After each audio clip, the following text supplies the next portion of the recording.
Hi guys, it's Kelly here and I'm back with another video. Today's video is featuring the new My Monthly Hero kit for January of 2023 from Hero Arts. In this kit, you get a bunch of things, including a 6x8 stamp set, this little stencil, these matching dies. There's some cardstock and some little heart confetti. It's a super fun kit for Valentine's Day. So part of what the kit features is like this little 2D matchbox, and so it has all these little things in there for you to decorate your matchbox. But I thought it would be really fun to do kind of like a more masculine style Valentine without using the matchbox and just using the little sentiments and sayings decorations that are in there.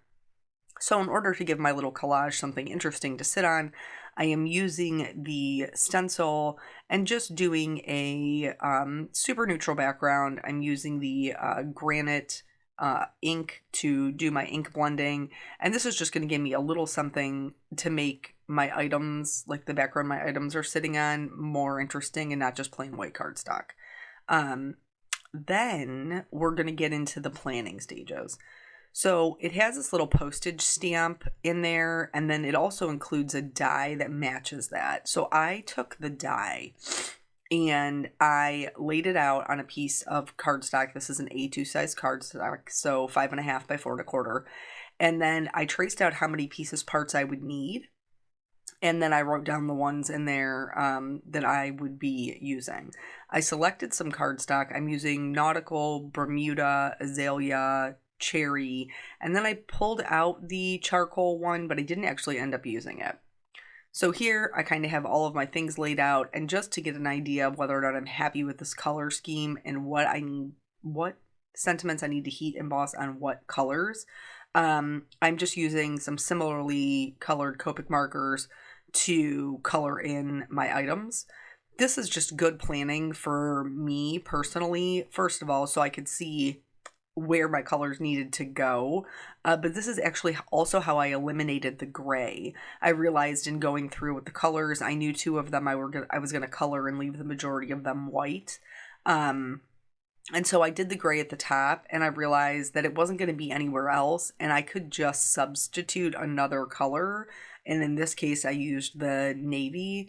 And then I also went through and just kind of, very briefly, you can see it's not anything fancy, decided what my, I guess my little accessory colors were going to be, what my supporting colors were going to be, so that I knew what I was working with going forward. Now that that is done, I'm going to do all of my stamping.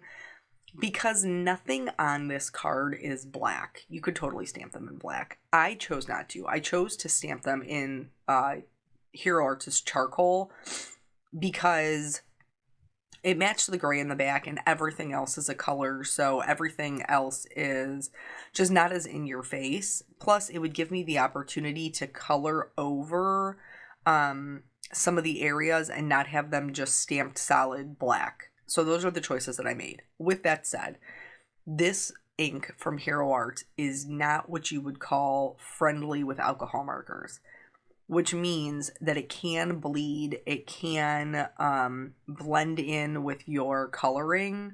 I didn't really have any issues, but I didn't do a ton of like super heavy detailed coloring. I just added little bits of color here and there, so I just want to be clear about that. For all of the other stamping, I am going to be treating with my anti-static tool and stamping them in the unicorn ink from Hero Art and then doing some white heat embossing. That's how I did everything else besides those first two. So let's talk about this kit. First of all, there's a blog hop going on with prizes to be won. I'm always here for the prizes. You guys know that. I love the prizes, the giveaways. So if you haven't checked out the blog hop yet, I would encourage you to do that.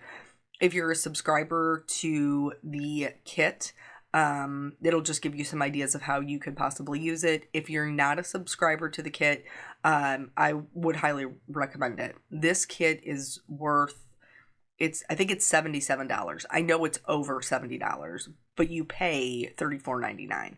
And you can cancel your subscription anytime. There's no like penalty for that. So once the thing about the kits is, though, once they're gone, they're gone. So if you find one that you're like, I super love that, you got to snatch it up. So yeah, with that said, let's talk a little bit about story time. This story time is kind of a personal story, but it's really just more of an English lesson. Let me tell you why. So the other night, my husband and I were lying in bed and we were having a little bit of conversation as we do.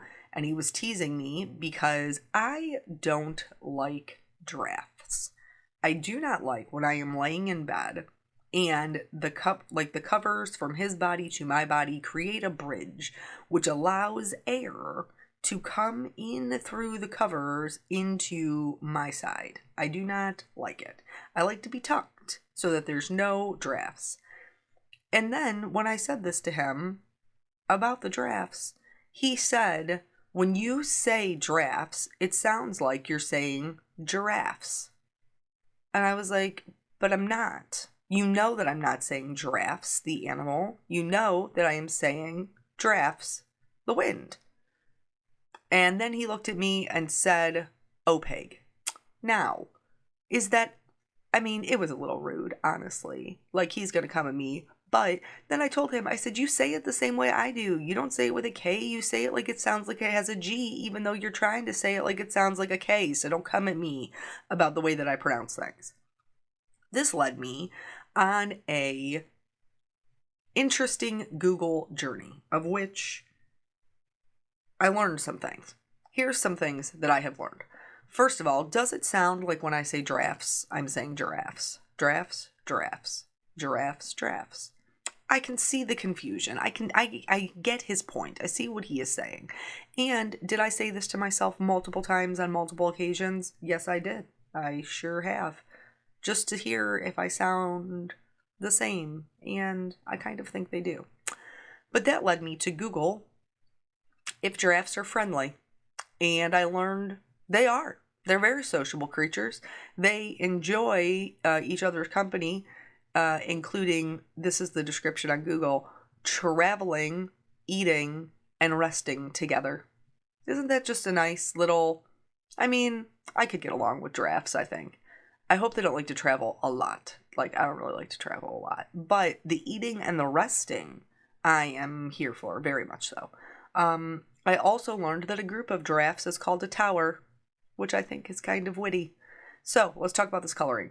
Here, I told you I did really minimal coloring. I knew I wanted my little doves to be white, so I'm really just adding in the shadows.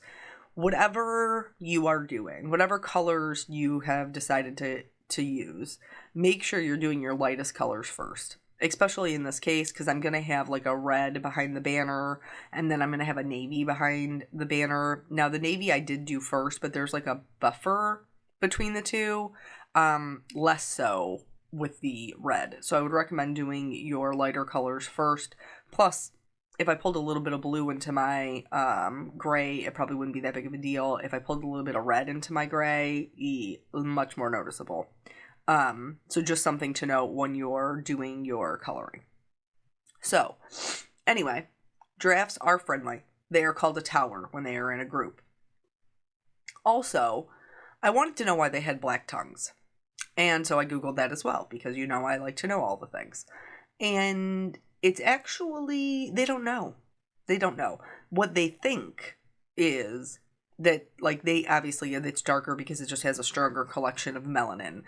So they can appear black, purple, or blue. But they think that it's a natural sun protectant because they live in hotter climates. Also, their tongues are prehensile.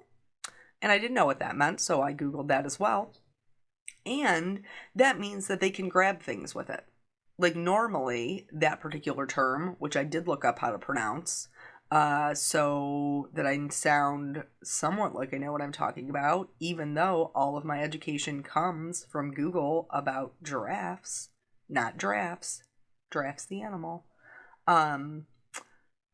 They can sort different leaves and things with them. So a prehensile tongue means that they can use it to grab and grasp things, and it's usually applied to things like feet or claws or things like that. But there are some animals, and giraffes are one of them, that have prehensile tongues. So there's your education on giraffes. But what I really want to talk about, because I had no idea and I have a college education. I literally had no clue. So the word draft, when it applies to wind, is actually spelled Draught. It looks like drought with a A instead of an O, but it's not. It's draft. Who knew? Maybe you knew this. I did not know this. So, yeah, that was my interesting education.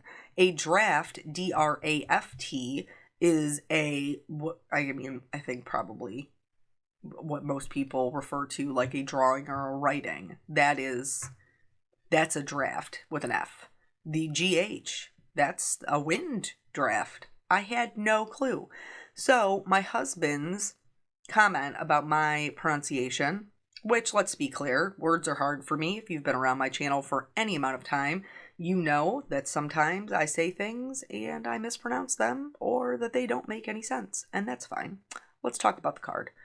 So here, I wanted to add little bits of color to my heat embossing. You can do this with your alcohol markers, because alcohol will basically color, well, pretty much anything, honestly.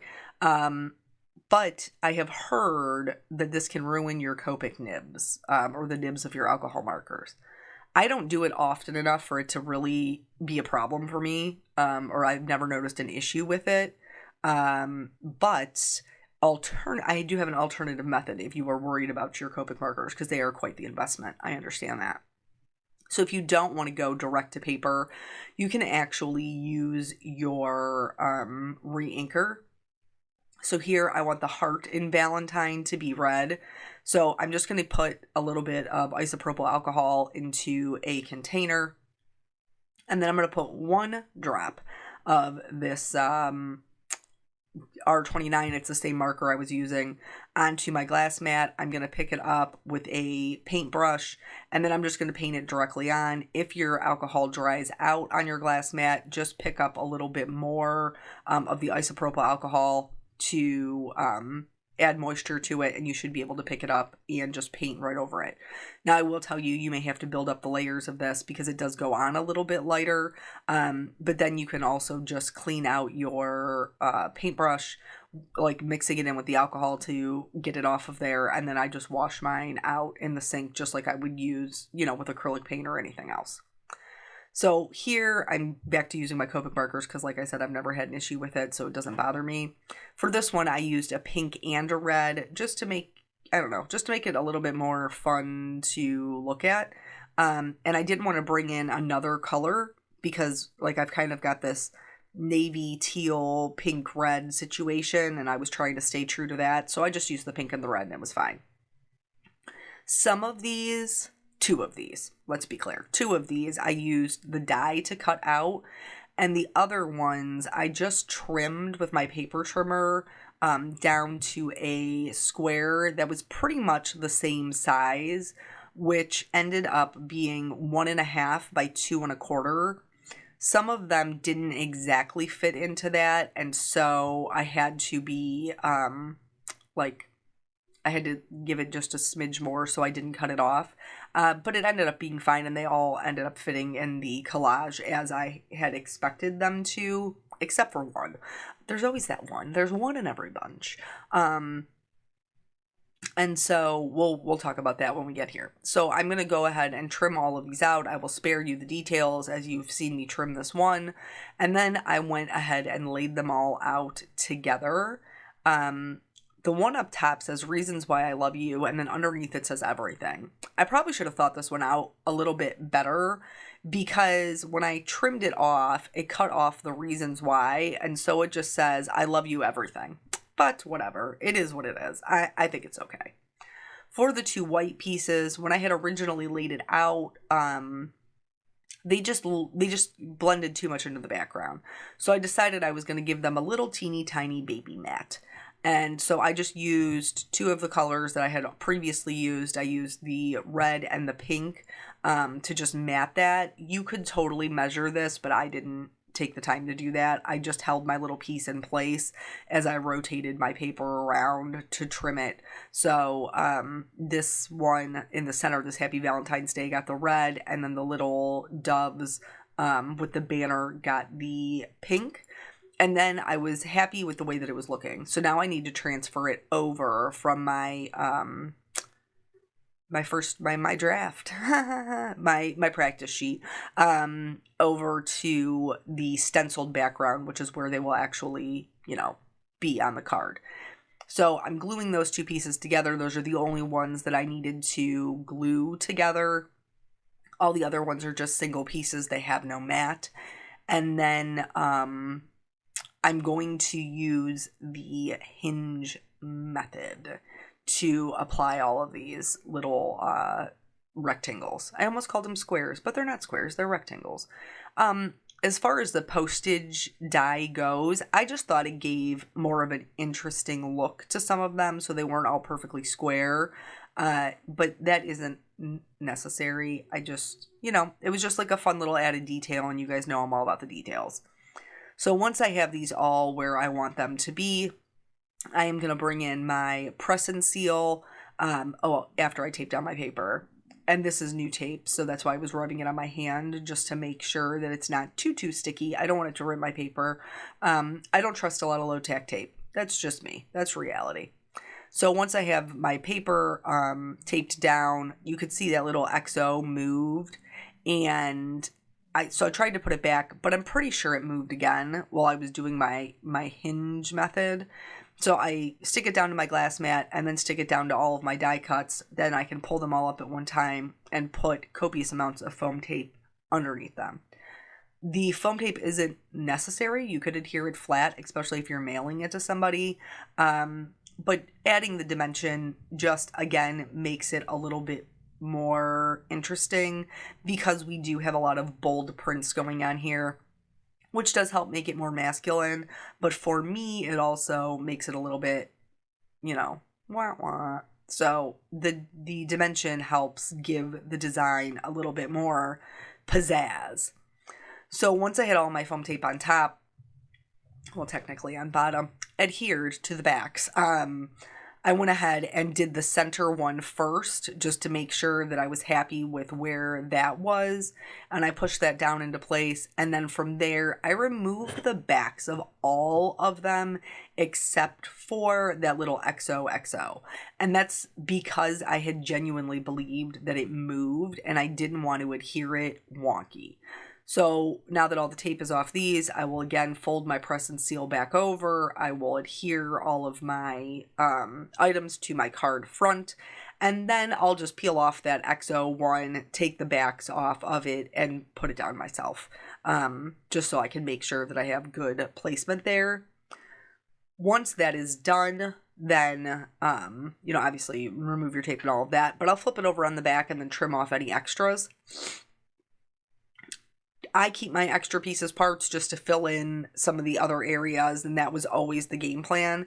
This is where it got a little messed up. So that one, I thought I would have more left of that teal one, but I didn't. So I had to kind of change my game plan just a little bit. Also, I thought the red one would have more area left on it, and you would be able to see the XO down there as well. You cannot. You can really just see the little edge of the red. I don't regret putting it on because it filled in my corner, but you can't see anything. So here I'm just trying to see if I need to move this up, like if I could use it. I didn't like it there. And so ultimately, after playing around with it a whole bunch, I just decided to use the teal piece on its side.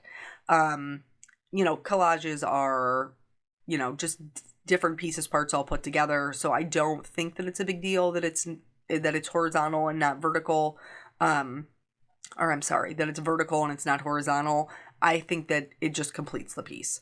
So you guys know that I can't leave anything alone. I have a real problem with that. And so I'm adding some glitters and shimmers and white gel pen, because that's just how I roll. So this is just clear glitter pen that I'm adding to some of the cardstock and some of the pieces parts. And then I'm going to go in with my Stardust Stickles to add the glitter. I like Stardust Stickles because I think it matches everything, but you could use any color stickles that you have. And in fact, if you had like red that you wanted to do the heart in, you wouldn't even need to do the Copic coloring portion of it. You could just change the color to red. So that would be another alternative. You could also paint it. But anywho, so the white gel pen portion, I didn't do a whole lot with, except for, you can see on the bottom, this Baby You Light My Fire one has these cute little stars. And the one at the top, the I love you everything, looked a little naked. Like it needed something. And so I just drew very similar stars. And then I also drew the same stars on the little red piece to fill that in. And then that is it. That is the whole card. So thank you guys so much for joining me. I hope you will head over and check out the blog hop. If you love it, pick up your kit before it is sold out. And that's it. I appreciate your time, and I will catch you guys on the next video. Bye.